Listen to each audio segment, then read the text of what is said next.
Ok. Outra questão que você me traz, quer dizer, a sua questão leva a outras dúvidas que vão sendo levantadas em relação ao que você nos traz, que é esse processo de emancipação dos países africanos, né? A Sim. emancipação, né, quando você traz esse conceito, né, a gente sente que é algo que precisa ter um nível de, eu não sei, talvez de independência maior, mas assim, talvez em função também, são apenas 40 anos, né, de emancipação, você traz a independência, né? Mas quando a gente pensa, Sim. Armin, nessa perspectiva, esse processo de emancipação do continente africano, não só exclusivamente pensando em Moçambique, mas em vários outros países que vêm, né, ao longo da história buscando, né, esse processo, né? Como é que você percebe isso ou traz isso para a gente em relação a essa estrutura em termos continental e não apenas de um país? Os outros países, eles seguem justamente essas dificuldades que têm passado. Por exemplo, eu acho que a Guiné-Bissau, por exemplo, acho que também tem mais ou menos esse tempo de emancipação da de Moçambique, né, como outros países, né? Então, eles passam geralmente, né, por esse processo de dificuldade de organização política, social, questão jurídica.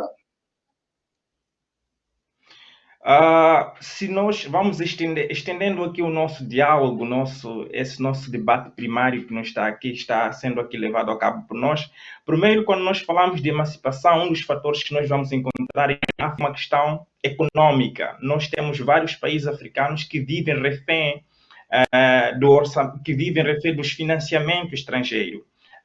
E muitas das vezes isso faz com que o país em si não tenha essa autonomia.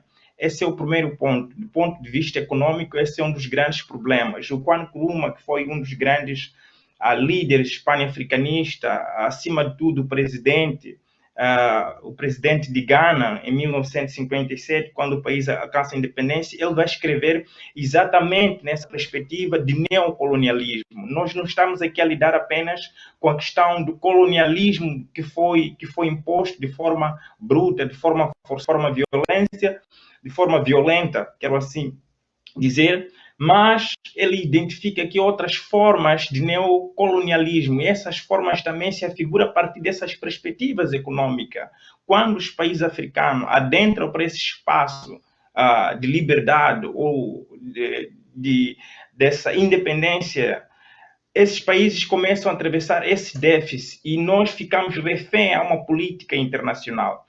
Do ponto de vista jurídico e político, nós também vamos encontrar hoje a maior parte dos países africanos refém daquilo que nós chamamos do sistema internacional. No sistema internacional, não porque seja em todo um sistema incompatível com a realidade. É claro que o país precisa de estar nesse sistema internacional.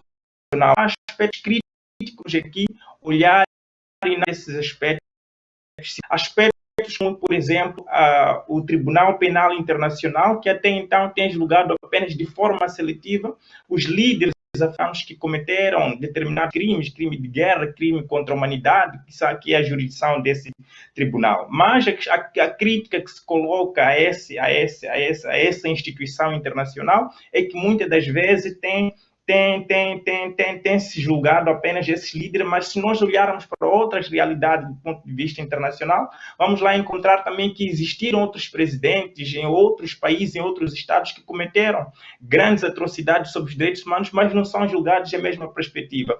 Hoje, os Estados Unidos, a qualquer momento, ele pode se retirar de uma das instituições como o fez ou fê-lo em determinadas circunstâncias de organizações internacionais, porque esse país em si goza da sua soberania plena. Mas se você olhar para países como o nosso, nós apenas estamos nesse vínculo, e se um dos países se retirar, por exemplo, desses acordos, existe aqui aquilo que vai ser chamado de embargos, de sanções econômicas e idem. E esse é um ponto de vista também da emancipação política em si. Se somos um Estado, gozamos de uma soberania plena, efetiva, nós temos também que decidir e levar a cabo os nossos projetos. E quando olhamos para a África também, nós encontramos essa questão, primeiro do ponto de vista econômico, depois do ponto de vista jurídico e político. Eu também iria ainda mais para falar do ponto de vista social e cultural também, que nós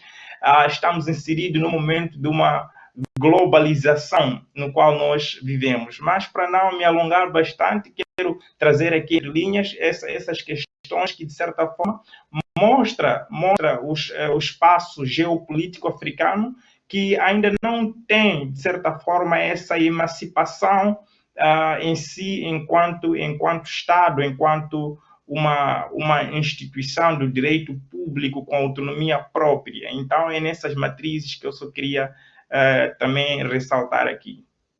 Belas Flores Floricultura vale mais que 1000 palavras.